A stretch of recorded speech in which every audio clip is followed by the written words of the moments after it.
Hello everyone, welcome back. In today's video, I'm going to show you how to download Loom recorded videos in 2026. So it's a very simple and easy thing to do. First of all, you need to come here on loom.com. You can also just download its application and then simply sign in into your account.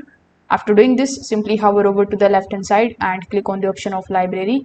Now inside your library, you are going to see all of the recordings that you have basically created with the help of Loom. So as you can see, I have this particular video available.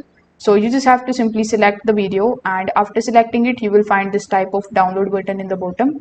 So simply click on the option of download, then again click on the option of download video, and the video will start downloading on your device. So you will see it over here on the top right hand corner. So when the download is completed successfully, you can just simply double click on it and you can start viewing it right away. You can also just select the whole video. You can open it in a new tab just like so. And here you can click on the three dots right next to it on the top right hand corner. This way too, you will find the option of download video. So you can select this particular option as well in order to download your recorded videos on Loom. If this video helped you out, consider subscribing to the channel and liking the video. Thanks for watching.